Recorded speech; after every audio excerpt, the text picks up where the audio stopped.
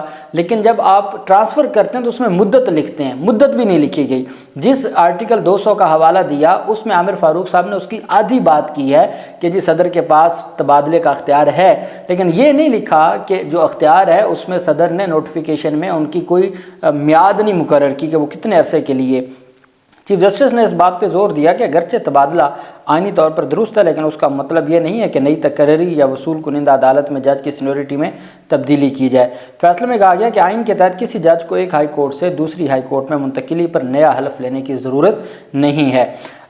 یہ آئین کا آرٹیکل 194 کہتا ہے جی کہ آپ کو حلف لینا پڑے گا، اور جب آپ حلف لیں گے تو آپ زیرو سے شروع ہوں گے۔ اس کی وجہ یہ ہے کہ یہ اختیار تبھی تو دیا گیا ہے اس جج کو جس نے ٹرانسفر ہونا ہے کہ بھائی آپ ٹرانسفر ہو رہے ہیں تو یہ کوئی لازم و ملزوم نہیں ہے، آپ اگر ٹرانسفر ہوں گے تو آپ کو پھر جو اس سارے معاملے کے اوپر سینیورٹی بھی آپ کو قربان کرنی پڑے گی۔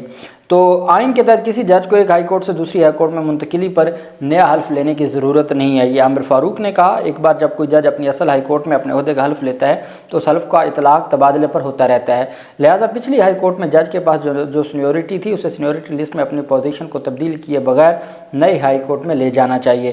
چیف جسٹس نے ماضی کے فیصلوں کا حوالہ دیا جس میں بھارتی سپریم کورٹ کا ایک اہم فیصلہ بھی شامل ہے جس میں ججوں کے تبادلے اور تقرری کے درمیان فرق کیا گیا تھا۔ دیکھیں ایک بات آپ یاد رکھیے، 18ویں ترمیم کے بعد ویسے بھی جو اٹانومی ملی ہے صوبوں کو تو وہ صوبائی ہائی کورٹس کے پاس بھی وہی ہے، تو اس وجہ سے اب تو 18ویں ترمیم کے بعد تو ویسے ہی اس طرح کا ٹرانسفر اس کی اہمیت نہیں ہے۔ بھارتی سپریم کورٹ کے ایک اہم فیصلہ شامل کیا جس میں ججوں کے تبادلے اور تقرری کے درمیان فرق کیا گیا تھا۔ بھارتی کیس کے فیصلے سے اس خیال کو تقویت ملی کہ تبادلے سے نئی تقرری نہیں ہوتی اور جج کی اصل سینیورٹی اور اس وقت بھی برقرار رہتی ہے جب انہوں نے کسی دوسری ہائی کورٹ میں دوبارہ تعینات کیا جاتا ہے۔ چیف جسٹس نے کہا کہ آئین کے فریم ورک بالخصوص آرٹیکل 194 اور آرٹیکل 200 میں نئے حلف یا سینیورٹی کی تبدیلی میں کی کوئی ضرورت نہیں ہے۔ انہوں نے نشاندہی کی کہ اگر ارادہ تبادلہ شدہ ججوں کی سینیورٹی کو دوبارہ ترتیب دینے کا ہوتا تو آئین میں اس طرح کی شک کو واضح طور پر بیان کیا جاتا۔ انہوں نے واضح طور پر شک آرٹیکل 200 میں یہ 26ویں ترمیم کی مجوزہ جو ترمیم تھی مسودہ تھا اس میں وہ شک ڈالی تھی، بعد میں پھر خود ختم کر دی۔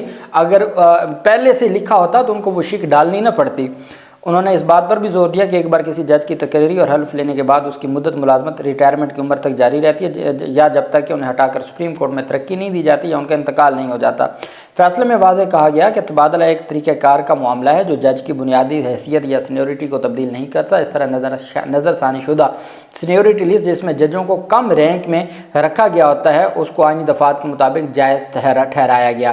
اسلام آباد ہائی کورٹ کے چیف جسٹس نے آئینی دفعات اور قانونی روایات کی روشنی میں فیصلہ سنایا کہ سینیورٹی لسٹ میں تبدیلی کو چیلنج کرنے والے درخواست مسترد کی جاتی ہے۔ 3 ججوں کے تبادلے کی عکاسی کرنے کے لیے سینیورٹی لسٹ پر نظر ثانی کا کہا گیا تھا۔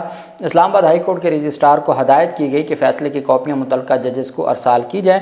سینیورٹی تنازع کے علاوہ جسٹس بابر ستار نے چیف جسٹس اسلام آباد ہائی کورٹ کو خط لکھا تھا اور اس میں انہوں نے یہ تمام کے تمام سوالات اٹھائے تھے، لیکن اب جو بدقسمتی ہے کہ عامر فاروق نے وہ درخواستیں خارج کر دیں۔ اب جب یہ ریپریزنٹیشن خارج ہو گئی تو اب اس اپیل کا حق آ گیا سپریم کورٹ کے پاس، اور یہ جو 5 ججز ہیں یا 7 ججز ہیں یا 6 ججز کم از کم، اب ارباب طاہر بھی اس میں شامل ہو جائے گا تو ان کی جانب سے یہ معاملہ اٹھایا جائے گا سپریم کورٹ میں۔ چیف جسٹس یحییٰ افریدی واضح طور پر یہ کہہ چکے ہیں اور ان کو خط بھی لکھا جا چکا تھا، اور وہ سینیورٹی کے معاملے میں انہوں نے کہا کہ میں ایک جو جج صاحب ہیں ان کی سینیورٹی سے متعلق میں ایک نقطے پر آمادہ نہیں ہوں، اور اٹارنی جنرل بھی میری اس بات پر میرے ساتھ تھے۔ یہ چیف جسٹس یحییٰ افریدی نے کل میڈیا سے گفتگو کرتے ہوئے اس بات کی طرف اشارہ کیا۔ اب جو 15 ممبران ہیں جوڈیشل کمیشن آف پاکستان کے، اور ان 15 ٹوٹل ویسے تو 13 ہیں لیکن جب اسلام آباد ہائی کورٹ کے چیف جسٹس کی باری آئے گی تو وہ 15 ہو جائیں گے۔ اب 15 جو ممبران ہیں اس کی جو صورتحال ہے اس وقت، سینیورٹی سے متعلق 4 ججوں کے موقف کی چیف جسٹس آف پاکستان کی جانب سے توثیق کی گئی ہے۔ جو 4 ججز ہیں سپریم کورٹ کے، ان کی جانب سے جو بات کی گئی اس کی توثیق کل یحییٰ افریدی صاحب نے کی۔ پھر سوال کیا گیا کہ محسن اختر کیانی کو کیوں نہیں بنایا آپ نے چیف جسٹس؟ انہوں نے کہا ہم نے کسی کو بنا دیا ہے؟ ابھی کسی کو نہیں بنایا۔ جو ایک سینیورٹی کا معاملہ ہے میں اپنے ججز کے ساتھ کھڑا ہوں، اور جو سینیورٹی کا معاملہ ہے اس کے اوپر میری اور اٹارنی جنرل کی رائے ہے۔ جو ایک متنازع سینیورٹی کا معاملہ اٹھایا گیا، یہ بات وہ کر چکے ہیں۔ اب چیف جسٹس یحییٰ فریدی کی جانب سے توثیق کے بعد جسٹس سرفراز ڈوگر کی بطور چیف جسٹس اسلام آباد ہائی کورٹ تقرری بے یقینی کا شکار ہو گئی ہے۔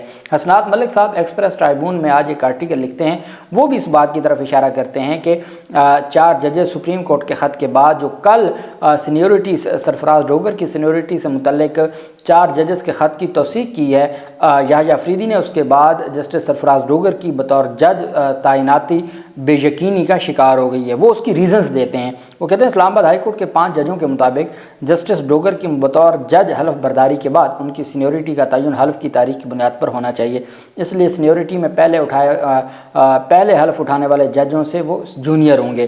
پھر وہ کہتے ہیں کہ سپریم کورٹ کو 4 سینئر جج منصور علی شاہ، منیب اختر، عائشہ ملک اور اطہر من اللہ چیف جسٹس کے نام خط میں سینیورٹی سے متعلق اسلام آباد ہائی کورٹ کے 5 ججوں کے موقف کی تائید کر چکے ہیں۔ میڈیا سے گفتگو کرتے ہوئے چیف جسٹس یحییٰ فریدی نے کہا کہ وہ اصولی طور پر سینیورٹی سے متعلق 4 سینئر ججوں کے موقف سے اتفاق کرتے ہیں، تاہم سینیورٹی کا فیصلہ جوڈیشل فورم نے کرنا ہے۔ اب رواں ماہ جوڈیشل کونسل کے اجلاس میں 2 ارکان جسٹس جمال مندوخیل اور پاکستان بار کونسل کے رکن اختر حسین نے بھی اسلام آباد ہائی کورٹ کے ججوں کے سینیورٹی کے معاملے پر تشویش کا اظہار کیا تھا۔ حسنات ملک صاحب جو انتہائی باخبر ذرائع ہیں سپریم کورٹ سے، وہ کہتے ہیں کہ جوڈیشل کمیشن کے ایک اجلاس میں چونکہ جو اختر حسین ہے پاکستان بار کونسل کا جو ممبر ہے، اس نے میڈیا کے اوپر بھی کہا ہے کہ جس طریقے سے یہ ججز کا ٹرانسفر کیا گیا یا سینیورٹی لائی جا رہی ہے یہ درست نہیں ہے، یہ ان کا ایک واضح موقف آ چکا ہے۔ اور حسنات ملک کہتے ہیں کہ جوڈیشل کمیشن کے اجلاس میں جمال مندوخیل اور پاکستان بار کونسل کے رکن اختر حسین نے اسلام آباد ہائی کورٹ کے ججوں کی سینیورٹی کے معاملے پر تشویش کا اظہار کیا تھا۔ انہوں نے عامر فاروق کی سپریم کورٹ میں تعیناتی سے بھی اختلاف کیا۔ 15 رکنی جوڈیشل کمیشن آف پاکستان، ابھی جو عامر فاروق کو لانے کے حوالے سے مندوخیل کے ساتھ جو پاکستان بار کونسل کے اختر حسین تھے انہوں نے بھی اختلاف کیا، تبھی 9 میں سے صرف 7 ووٹ ملے تھے عامر فاروق کو۔ 15 رکنی جوڈیشل کمیشن آف پاکستان اگلے چیف جسٹس اسلام آباد ہائی کورٹ کا فیصلہ کرے گا، جس کے لیے 8 ووٹ درکار ہوں گے۔ جسٹس سرفراز ڈوگر کو چیف جسٹس اسلام آباد ہائی کورٹ بنانے کے لیے 8 ووٹ چاہیے ہوں گے۔ حکومت کے پاس اب تک 6 ووٹ ہیں۔ حکومت کے ہر اقدام کی تائید کرنے والے جسٹس امین الدین خان کا بھی ووٹ شامل کر دیا جائے، پھر بھی ان کو مزید 1 ووٹ کی ضرورت ہوگی۔ اب اگر 1 ووٹ کی بات کریں تو وہ ہے اسلام آباد بار کونسل کا نمائندہ ذوالفقار عباسی۔ اب اسلام آباد بار کونسل وہ بار کونسل ہے جو 3 بار کونسلز کی بات ہم کرتے ہیں، Sindh bar council, Balochistan bar council اور اسلام آباد بار کونسل، وہ 26ویں یعنی ترمیم کے بھی خلاف ہیں اور وہ جوڈیشل ججز کی تعیناتی کے بھی خلاف ہیں۔ ان کی جانب سے باقاعدہ طور پر وکلا کنونشن کیا گیا، 10 فروری کو انہوں نے احتجاج بھی کیا اور وہ آگے بھی احتجاج جاری رکھیں گے۔ اب اس اسلام آباد کونسل نے اپنا ایک نمائندہ مقرر کیا ہے جوڈیشل کمیشن کا ممبر۔ اب وہ جوڈیشل کمیشن کا ممبر جو خود اسلام آباد بار کونسل نے کیا ہے تو وہ ڈیفینیٹلی ان کے موقف کے ساتھ والا ہی انہوں نے کیا ہے، نہیں تو وہ اسلام آباد بار کونسل اپنا نمائندہ ہٹا سکتی ہے۔ تو اب ذوالفقار عباسی جو ہے وہ جسٹس ڈوگر کو ملنے کا امکان ہے نہیں۔ ایک سینئر وکیل کے مطابق جسٹس ڈوگر کو اسلام آباد ہائی کورٹ لانے والی حکومت ہر قیمت پر ان کی بطور چیف جسٹس تقرری یقینی بنانے کی کوشش کرے گی، لیکن حکومت کے پاس 6 ووٹ ہیں۔ اگر امین الدین خان کا بھی ووٹ ان کو مل جاتا ہے تو پھر بھی ان کو 1 ووٹ چاہیے ہوگا، اور جو اسلام آباد بار کونسل کے نمائندے ہیں وہ ان کو ووٹ نہیں دیں گے، جس کی وجہ سے حکومت کے لیے وہ جو تقرری ہے وہ بے یقینی کا شکار ہو چکی ہے۔